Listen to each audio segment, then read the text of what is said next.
Selamat datang di animasi Donghua Spoiler. Om dan Tante, jangan lupa seruput kopinya, kencangkan sabuk pengaman, mari kita mulai. Pada episode sebelumnya diceritakan, Shen masih terus berkultivasi untuk meningkatkan kekuatannya. Namun di sisi lain, praktisi Taisu sudah menyadari akan kematian kelompoknya. Jadi, mereka segera bergegas menuju hutan keabadian. Pada saat ini juga, Jushi mengeluarkan kedua avatarnya. Lalu, dia memerintahkan seluruh pasukan Istana Pemburu Dewa untuk segera bergegas menyerang Xiaoyan. Dan scene pun berganti.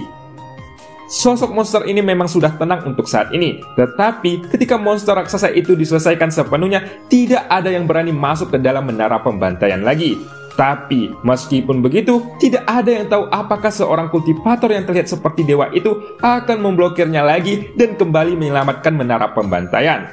Lalu, pada saat berikutnya, suasana pun jatuh ke dalam periode ketenangan yang sangat panjang. Tidak ada pertempuran di sini, dan luka pada tubuh monster raksasa itu juga berangsur-angsur sembuh.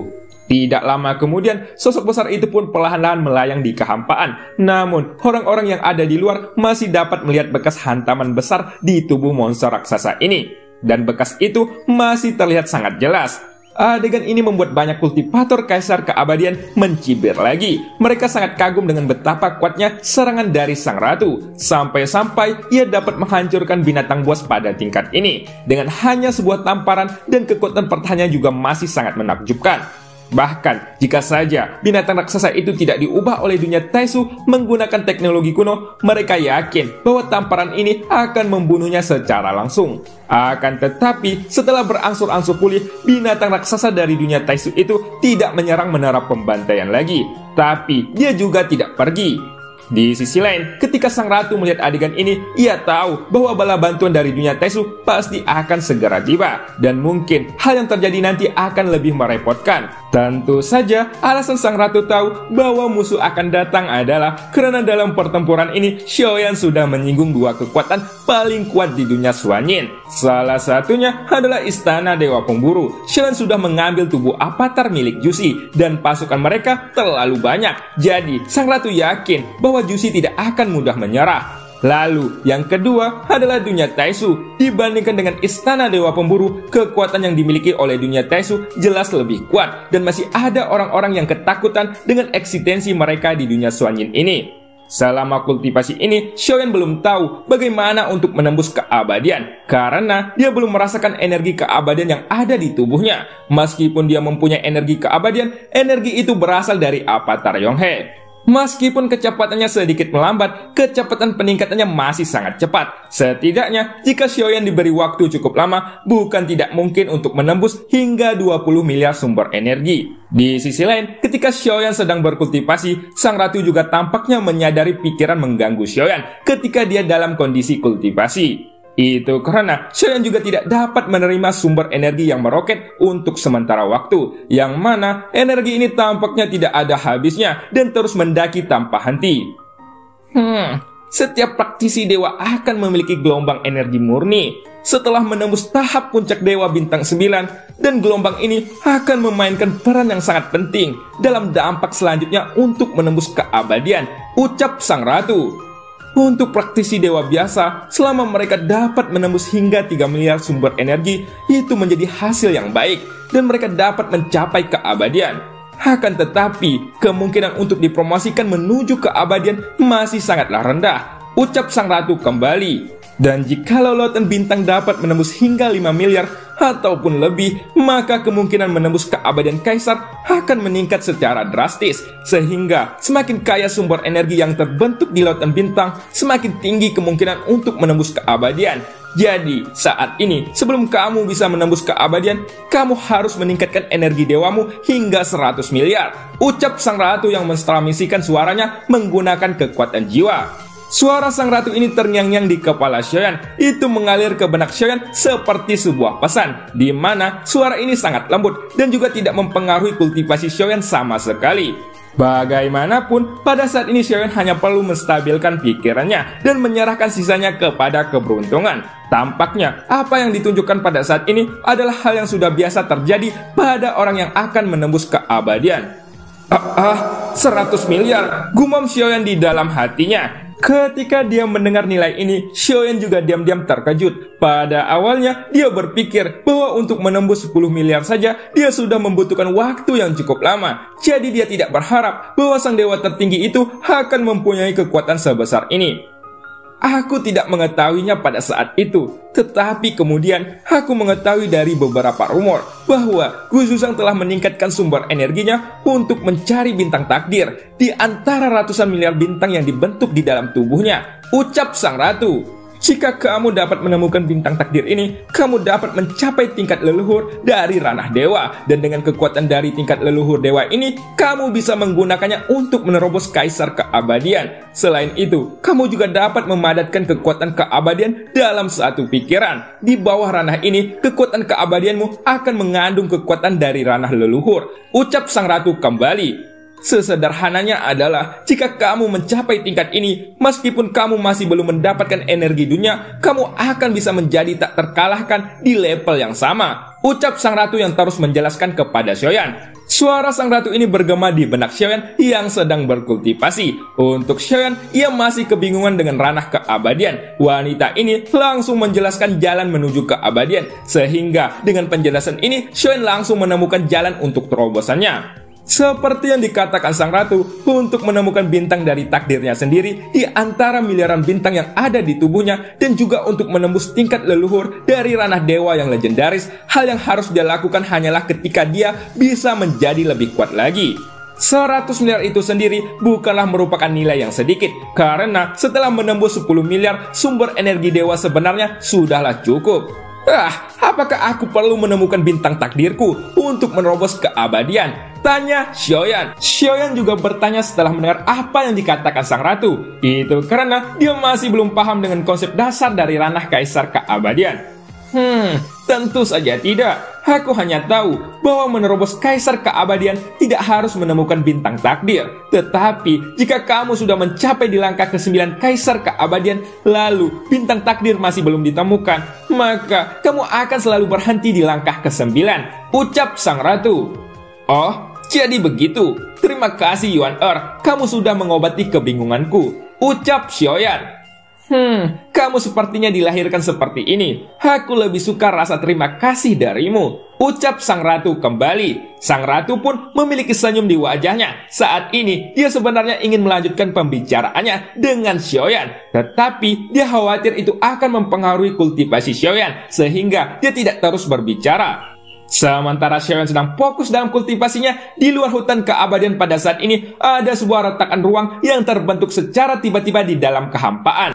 Seolah-olah permukaan air yang tenang tiba-tiba diaduk. Kehampaan itu membentuk sebuah pusaran, dan kecepatan pusaran ini semakin cepat dari waktu ke waktu, sampai di mana lubang hitam tanpa dasar pun muncul tak lama kemudian. Setelah itu, lubang ini membentuk lubang cacing dengan fluktuasi energi yang besar, yang membentuk sebuah portal. Tak lama setelah portal ruang terbentuk, ada raungan binatang buas yang terdengar dari portal itu. Selain itu, ada suara rendah yang membuat lubang cacing lebih tidak stabil, seolah-olah lubang itu akan runtuh kapan saja.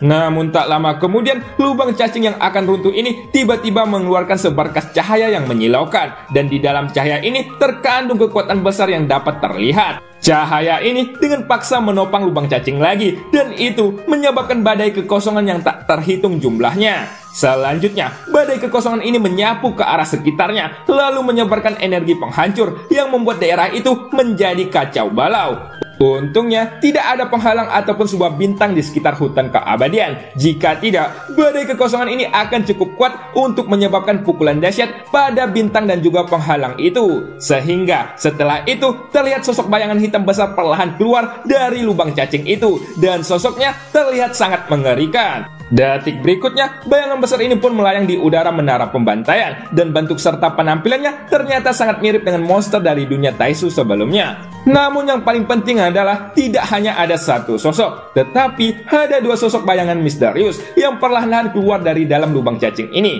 Bahkan dalam luasannya kehampaan, bentuk raksasa dari kedua monster dunia Taisu ini tampaknya sangat luar biasa dan juga sangat mendominasi. Lalu, di atas tubuh dua raksasa ini, hanya jika orang memperhatikannya dengan seksama, mereka dapat menemukan bahwa ada beberapa sosok yang berdiri di atasnya. Dan ketika dua monster dari dunia Taisu ini muncul di hutan keabadian, kelompok Shodan juga sangat terkejut. Tetapi, tepat ketika sosok besar dari monster dunia Taisu ini hendak memasuki hutan keabadian, kekuatan yang kuat benar-benar menghalangi pergerakan mereka. Dan kekuatan pengekangan yang sangat kuat ini pun akhirnya keluar dari hutan keabadian. Aku mendengar bahwa hutan keabadian ini memiliki apa yang disebut kekuatan aturan. Mungkinkah ini adalah kekuatan aturan itu? Ucap salah satu sosok yang berada di atas monster raksasa itu. Namun, dua sosok monster raksasa ini tidak terburu-buru. Semua orang juga hanya bisa menatap kehampaan yang tengah bergejolak dan berwarna-warni. Mereka juga terus memperhatikan makhluk-makhluk dari dunia Taisu yang tengah berusaha memasuki hutan keabadian.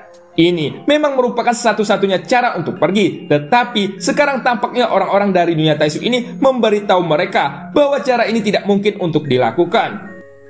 Kekuatan aturan, tapi ini adalah kekuatan yang konyol, karena di depan kekuatan yang absolut, tidak ada aturan apapun yang bisa menandinginya. Ucap salah satu dewa Taisu dengan nomor 701 di lengannya. Jelas, tanda nomor ini tidak hanya mewakili kekuatannya, tetapi juga identitas dan status dalam kehampaan. Jadi, Taisu 701 adalah angka tertinggi di sini, dan itu juga berarti bahwa dia adalah pemimpin dari kelompok ini. Bahkan, kedua monster raksasa dari dunia Taisu dan beberapa pasukan lainnya akan menuruti perintahnya, serta tidak ada satupun yang berani menentang keputusannya.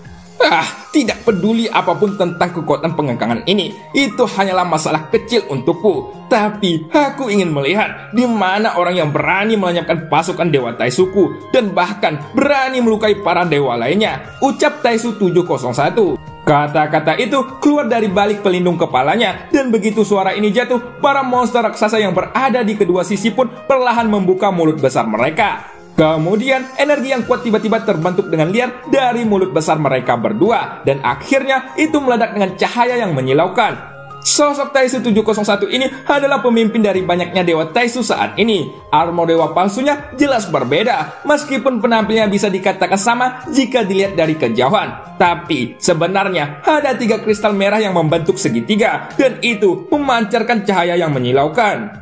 Beberapa orang di belakang Taisu 701 juga berada dalam jarak angka 800-an. Meskipun tidak ada 3 kristal merah di dada mereka, tetapi mereka jelas memiliki 2 kristal, yang mana kristal merah ini sesuai dengan tingkat armor dewa palsu yang mereka kenakan. Kristal merah ini juga merupakan sumber kekuatan utama untuk armor dewa palsu. Sean juga sudah menyadari bahwa banyak hal ketika dia menggunakan armor dewa palsu sebelumnya. Lagi pula, armor dewa palsu ini tidak serumit yang dia bayangkan. Setelah menahan untuk sementara waktu, kelompok cahaya kental yang ada di mulut kedua monster raksasa itu tiba-tiba melonjak keluar dan berubah menjadi 2 pancaran cahaya yang penuh dengan kekuatan penghancuran ekstrim, dan semua serangan itu menghantam pintu masuk hutan keabadian.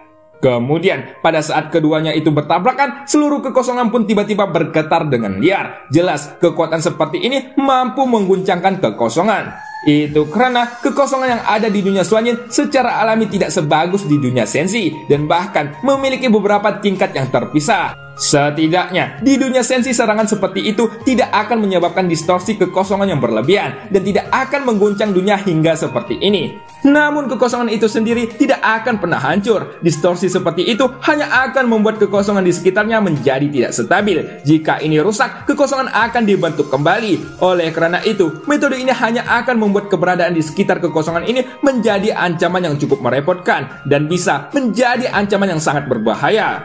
Pada saat ini, sinar cahaya yang ada di mulut kedua monster raksasa ini ternyata tidak meredup, tetapi itu terus membombardir kekuatan pertahanan yang tak terlihat dan kuat dari hutan keabadian. Tapi, untuk meledakkan kekuatan penghalang dari hutan keabadian itu jelas tidak akan mudah, karena bagaimanapun juga masih ada banyak kaisar keabadian yang kuat di dunia Suanyin yang terkubur di sini. Bahkan, jika mereka sudah mati, mereka masih memiliki keinginan yang kuat untuk mempertahankan rumah mereka. Lalu, ketika semua kehendak ini dikumpulkan bersama, itu pasti akan menjadi kekuatan yang sangat kuat. Setidaknya, pada saat ini, serangan dari monster dunia Taisu ini tidak akan berarti apapun dan tidak akan mengguncangnya sedikit pun. Jadi, jelas semua makhluk yang ada di dalam hutan keabadian maupun di dunia Xuanyin ini akan berusaha semaksimal mungkin untuk tidak membiarkan musuh masuk. Dengan adanya benturan kekuatan antara sinar cahaya dari dua monster raksasa dan pertahanan kekuatan dari hutan keabadian, kekosongan di sekitarnya pun semakin terdistorsi. Lalu, jika hal ini terus berlanjut, kekosongan ini pasti akan runtuh. Kemudian, jika kekosongan tersebut runtuh, maka akan menghasilkan badai kekosongan yang sangat mengerikan. Tapi, bagi orang-orang di dunia Xuanyin, mereka tidak ingin melihat penampakan dari badai kekosongan tersebut. Karena masalah terpentingnya adalah setelah kekosongan tersebut benar-benar runtuh, kekuatan dari badai kekosongan tidak akan berkurang dan jelas itu merupakan masalah terbesar. Oleh karena itu, Taisu 701 ini hanya bisa mengangkat satu tangannya dan sinar yang dikeluarkan dari mulut dua monster raksasa itu pun secara bertahap menghilang dan dia juga berencana untuk menghentikan menggunakan serangan kuat semacam ini. Sementara itu, tepat ketika Taisu 701 ini berpikir tentang cara memecahkan masalah ini, di kehampaan tidak jauh dari sisi lain, kejutan dan gelombang energi yang kuat tiba-tiba muncul. Pada detik berikutnya, sebuah lubang cacing yang tampak mengejutkan tiba-tiba muncul dari sisi terjauh, dan itu jelas menjadi pusat perhatian semua orang. Setelah semua binatang ini melesat keluar dari lubang cacing, orang-orang dari dunia Taisu ini bisa melihat bahwa ada ratusan ribu siluet yang mengendarai binatang terbang, dan sosok-sosok itu bergerak keluar dari lubang cacing dengan sangat cepat. Lalu, ketika menyadari adegan ini, Taisu 701 pun berbalik untuk melihatnya. Kekuatan seperti itu jelas cukup untuk menarik perhatian Taisu 701, karena dia masih tidak tahu untuk siapa orang-orang ini datang. Dalam pandangan Taisu 701, ada ratusan binatang buas dan juga ada ratusan ribu pasukan yang semuanya tertata. Setelah mereka keluar dari lubang cacing, tampaknya mereka terlatih dengan baik untuk waktu yang lama. Kemudian, setelah beberapa saat, seekor binatang terbang yang lebih besar muncul dari lubang cacing juga. Sosok itu diikuti oleh banyak binatang terbang kecil, dan di belakang binatang terbang raksasa ini ada dua sosok yang duduk bersila. Pada saat ini, kedua sosok itu perlahan membuka mata mereka. Tapi, jika dilihat dari pergerakan mereka, kecepatan memutar kepala mereka, dan ekspresi yang terungkap di mata mereka, semuanya terlihat sangat mirip dan sangat serasi. Sepertinya kalian mengalami masalah dan tidak mampu melakukan sesuatu yang mengejutkan. Jadi, jika kalian berkenan, mari kita bekerja sama, ucap seseorang. Salah satu sosok pun berbicara dengan suara yang dalam, dan sosok itu bergoyang dalam kehampaan yang sunyi, mencapai telinga orang-orang yang berdiri di ujung yang sedikit jauh. Taisu 701 pun juga memutar kepalanya dengan perlahan, meskipun dia tidak tahu siapa yang berbicara saat ini, tetapi ketika dia melihat pasukan yang perkasa ini, dia bisa merasakan kejutan di balik armornya. "Siapa kamu? Untuk apa kamu datang ke sini?" ucap Taisu 701. Ternyata, bahkan dalam menghadapi kekuatan pertempuran dari Istana Dewa Pemburu, Taisu 701 yang memimpin pasukan dunia Taisu masih memiliki nada yang cukup arogan. Ini karena tampaknya di mata orang-orang dari dunia Taisu, Istana Dewa Pemburu tidak memiliki kekuatan apapun dan mungkin masih belum bisa menjadi ancaman bagi mereka. Namaku adalah Jusi. Aku adalah pemimpin dari Istana Dewa Pemburu, ucap Jusi dengan tegas. Dan tanpa diduga, dia langsung melaporkan identitasnya. Namun pada detik berikutnya, Taisu 701 sedikit terkejut ketika dia mendengar kata-kata itu. Lalu, tubuhnya segera berbalik dan melihat ke arah tubuh avatar milik Jusi. "Kalau begitu, aku ingin bertanya tentang Istana Dewa Pemburu. Dikatakan bahwa pasukan kami datang ke sini hanya setelah aku mendapatkan berita darimu. Dan sekarang, semua pasukanku sebelumnya telah jatuh ke dalam jebakanmu. Sepertinya, kamu harus memberi kami penjelasan sekarang juga," ucap Taisu 701. Jelas, Taisu 701 ini berpikir bahwa beberapa pasukannya telah jatuh ke dalam jebakan Istana Dewa Pemburu, dan mereka juga pasti memiliki hubungan yang tak terhindarkan dengan Istana Dewa Pemburu ini. Apa yang kamu katakan ini cukup menarik. Di hadapan musuh yang begitu kuat, aku sudah memberitahumu tentang Istana Dewa Pemburu. Tetapi, kamu sebenarnya juga mengirim beberapa bajingan, dan keputusanmu menyebabkan Istana Dewa Pemburuku menderita kerugian besar, ucap Jusi. Tidak hanya itu, beberapa orang kuat dari pasukanku juga telah jatuh ke dalam perangkapmu.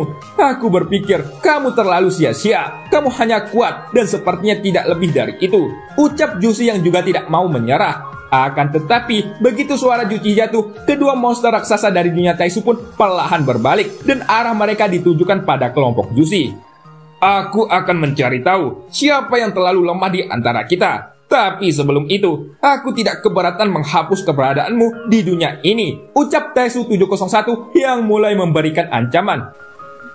Apa maksudmu keberadaanku? Jangan bercanda, kamu hanyalah makhluk rendahan dari dunia Taisu. Aku benar-benar tidak tahu dari mana kamu mendapatkan kepercayaan diri untuk menjadi begitu sombong, ucap Juci, dan niat membunuh pun tiba-tiba melonjak dari sosoknya. Begitu suara Juci ini jatuh, tiba-tiba kekuatan dari ratusan pasukan pun terlihat meluap dari tubuh mereka, dan di udara, formasi pengubah awan langit tiba-tiba mengembut. Dalam formasi besar, kini Urun perlahan menguraikan mata besar dan gelombang energi kekerasan pun segera menyebar dari sosok Juci. Jelas, ia tidak berbicara omong kosong. Itu karena dia tahu bahwa untuk mendapatkan rasa hormat dari mata orang-orang ini, dia harus menunjukkan kekuatannya.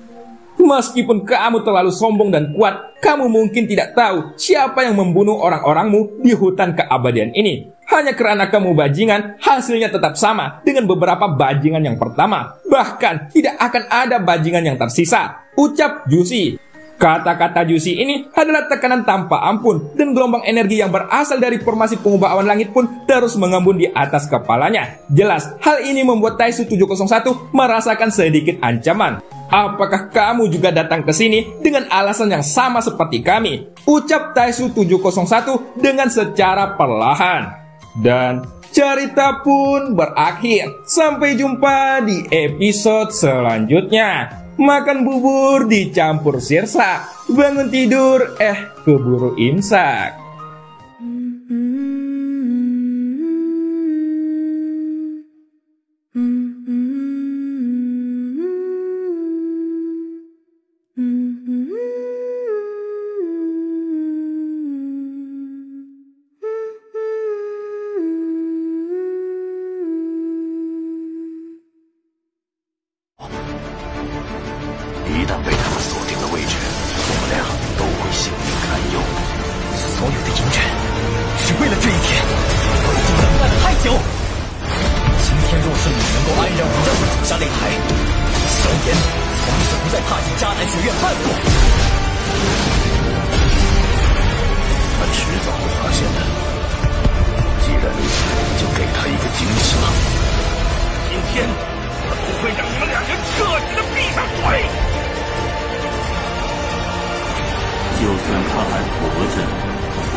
加玛帝国云岚宗，萧炎回来了。